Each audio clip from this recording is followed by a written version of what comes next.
Selamat pagi, perkenalkan nama saya Ridho Juana Nikboho, kelas A Prodi Penjaskesrek. Di pagi ini saya akan menjelaskan beberapa materi yang ada di bab 8 yang dengan judul pendidikan sepanjang hayat. Nah, di sini saya akan membahas bagian-bagian dari pendidikan sepanjang hayat. Ada 4 bagian. Yang pertama, belajar bisa belajar. Yang kedua, lebih dari bangku sekolah. Yang ketiga, konteks belajar sepanjang hayat. Dan yang terakhir, pilar pembelajaran sepanjang hayat. Nah, yang pertama, belajar bisa belajar. Pendidikan merupakan perilaku manusia normal dan pembelajaran menjadi intinya.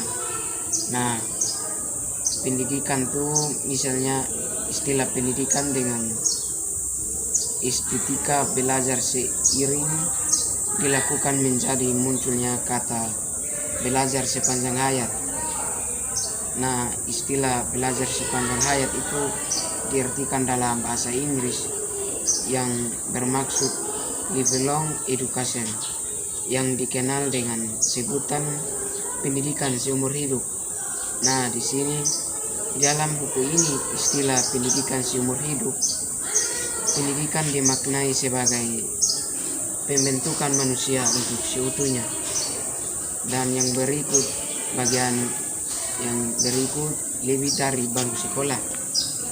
Belajar seumur hidup itu dan pendidikan sepanjang hayat merupakan aktivitas pembelajaran yang dilakukan oleh individu dan kelompok maupun di mana saja pendidikan itu dilakukan.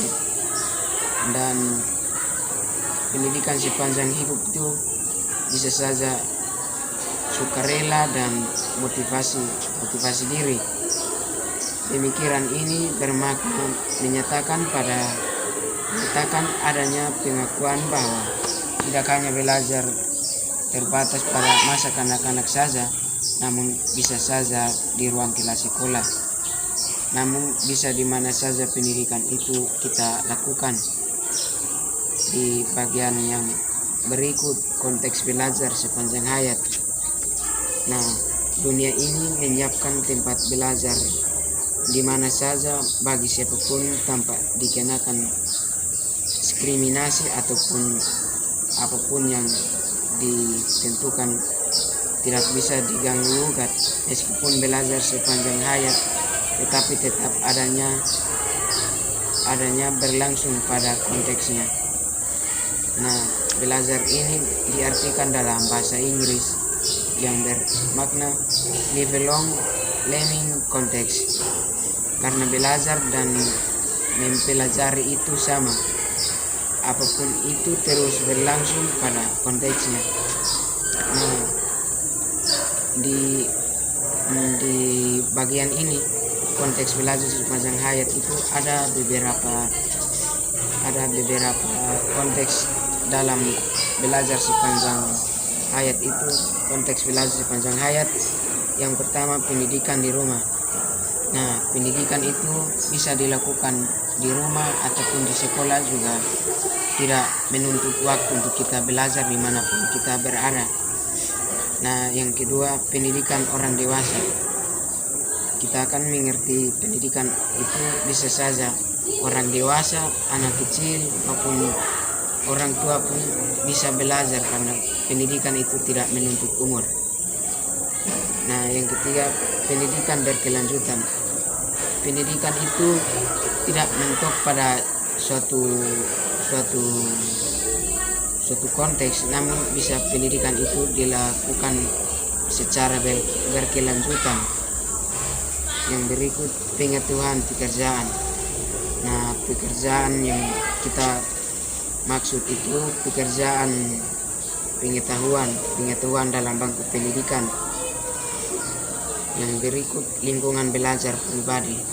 Nah, lingkungan belajar pribadi itu bisa saja kita belajar secara individu maupun belajar bersama teman juga tidak menuntut waktu.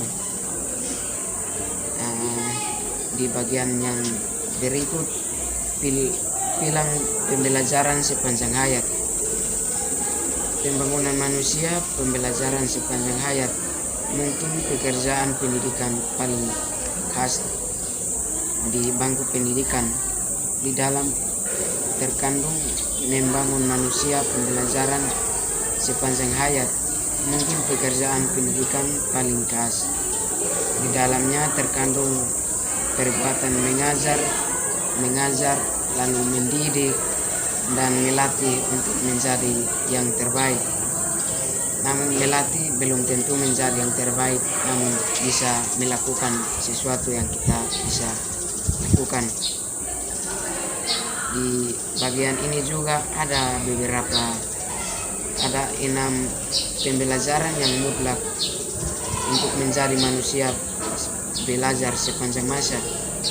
Yang pertama, belajar ingin tahu. Di sebuah pendidikan tuh kita diajar untuk ingin tahu sesuatu yang kita belajar tuh, perlunya kita harus tahu pembelajaran tersebut. Yang kedua, optimisme bisa saja kita lakukan ataupun kita belajar juga tidak menuntut waktu. Yang berikut, keikhlasan, konsekuensi dan tuntutan pekerjaan, pandangan visioner.